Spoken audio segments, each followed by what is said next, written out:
প্রত্যেকবার সহবাসে যদি প্রতি 1 মিনিটের পূর্বেই আপনার বীর্যপাত হয়ে থাকে তখনই আমরা তাকে প্রিম্যাচুর ইজাকুলেশন বলে থাকি।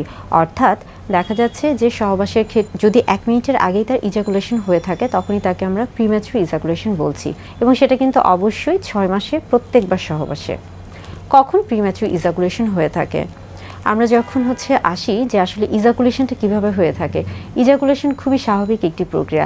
একজন পুরুষের শরীরে যখন তার যৌন হরমোনটি সঠিক মাত্রায় তৈরি হবে এবং সঠিকভাবে তৈরি হবে, অর্থাৎ এটাতে কোনো ব্যাঘাত ঘটবে না, তখনই কিন্তু তিনি একটি সুন্দর যৌন জীবন যাপন করতে পারবেন। অর্থাৎ পুরুষদের যে যৌন হরমোন রয়েছে টেস্টোস্টেরন হরমোন, সেটি যখন সঠিকভাবে তৈরি হবে তখনই কিন্তু তার যৌন চাহিদা বা আগ্রহগুলো কাজ করবে, এবং যখন তার ইরেকশনের কোনো সমস্যা হবে না তখনই দেখা যাচ্ছে যে তার প্রিম্যাচুর কিন্তু ইজাকুলেশন হবে না।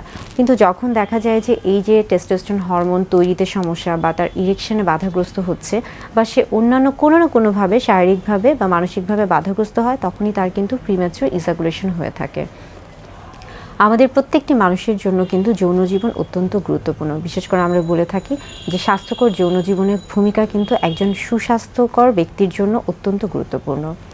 এখন আসি যে মানসিক যে দিকগুলো কাজ করছে। ধরেন একজন পুরুষের বিবাহ হলো এবং বিশেষ করে নবদম্পতির ক্ষেত্রে তার ক্ষেত্রে কিন্তু প্রিম্যাচুর ইজাকুলেশন খুবই স্বাভাবিক। কিংবা দেখা যাচ্ছে যে একজন পুরুষ খুবই অল্প বয়স্ক বা অপ্রাপ্ত বয়স্ক সময়ে যদি সে মেলামেশা করে থাকে, সেই ক্ষেত্রেও কিন্তু তার প্রিম্যাচুর ইজাকুলেশন হওয়াটা খুবই স্বাভাবিক। আবার পাশাপাশি দেখা যায় যে দীর্ঘ বিরতিতে যদি কেউ সহবাস করে থাকে তাহলে তার ক্ষেত্রেও কিন্তু প্রিম্যাচুর ইজাকুলেশন খুবই স্বাভাবিক। অর্থাৎ এই প্রত্যেকটা ক্ষেত্রে কিন্তু প্রিম্যাচুর ইজাকুলেশন হওয়াটা অত্যন্ত স্বাভাবিক একটা ব্যাপার। আবার দেখা যাচ্ছে যে একজন পুরুষ যখন সারাদিন বেশ কিছু মানসিক চাপে থাকে, অর্থাৎ সারাদিনের ক্লান্ত শরীর এবং অনেক কাজে সে ব্যস্ত থাকে, কিংবা এমন কোনো চাপে থাকে যেটা কিনা হয়তোবা সে কারোর সাথে খোলামেলাভাবে বলতে পারছে না, অর্থাৎ তার মধ্যে কিন্তু সবসময় একটা মানসিক যন্ত্রণা কাজ করছে, সেই ক্ষেত্রেও সে যখন সহবাসে লিপ্ত হতে যাবে সেক্ষেত্রেও দেখা যেতে পারে যে তার প্রিম্যাচুর ইজাকুলেশন হতে পারে। এটা খুবই স্বাভাবিক একটা ব্যাপার।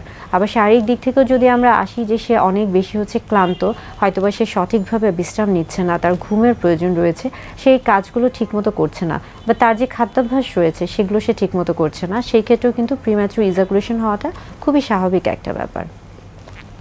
প্রিম্যাচুর ইজাকুলেশনের ক্ষেত্রে আমরা সবসময় বলে থাকি যে ধরুন আপনার মাথায় যদি থাকে, বিশেষ করে পুরুষদের ক্ষেত্রে অনেকের মধ্যেই থাকে যে আগে থেকেই চিন্তা করে যে হয়তোবা আমাকে অনেক বেশি সময় মেলামেশা করতে হবে, এই সময়টা অনেক বেশি হতে হবে, এই যে একটা ধারণা, একটা নেতিবাচক ধারণা থেকে সে কিন্তু সহবাসে লিপ্ত হওয়ার চিন্তা করছে। তো এই নেতিবাচক ধারণা যদি তার মধ্যে আগেই থেকে থাকে, সেই ক্ষেত্রেও কিন্তু তার একটা প্রিম্যাচুর ইজাকুলেশন হওয়ার সম্ভাবনা থাকে, এবং দেখা যায় যে এই ক্ষেত্রে তার যৌন জীবনটা অনেক সময় তার যে সঙ্গী রয়েছে তার প্রতি একটা নেতিবাচক প্রভাব ফেলে। প্রিম্যাচুর ইজাকুলেশন বা অতি দ্রুত বীর্যপাত খুবই স্বাভাবিক একটি প্রক্রিয়া। তবে আপনি যদি আপনার মানসিক এবং শারীরিক স্বাস্থ্যের যদি যত্ন নিয়ে থাকেন এবং এর ফলে আপনার এই সমস্যার ফলে আপনার সঙ্গীর কোনো সমস্যা হচ্ছে কিনা তার সাথে যদি খোলামেলা আলোচনা করে থাকেন, সেই ক্ষেত্রে কিন্তু এটার সমাধান খুবই সহজ হয়ে থাকে।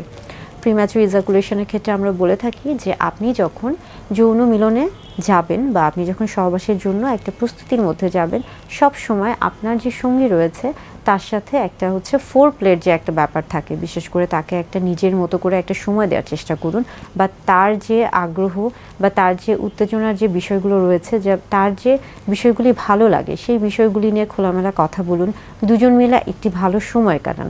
অনেক সময় হয় মেলামেশার ক্ষেত্রে প্রথম অবস্থায় দেখা যাচ্ছে প্রিম্যাচুর ইজাকুলেশনের মতো একটা সমস্যা হতেই পারে, সেটা প্রথমবারের মতো বা কোনো একটা সময়ের মতো, কিন্তু এরকম যদি হয়ে থাকে সেই ক্ষেত্রে আসলে হতাশ হওয়া যাবে না, আত্মবিশ্বাস হারানো যাবে না। সবসময় মনে রাখতে হবে যে আত্মবিশ্বাস এবং ইতিবাচক মনোভাব সবচেয়ে বড় একটা ব্যাপার।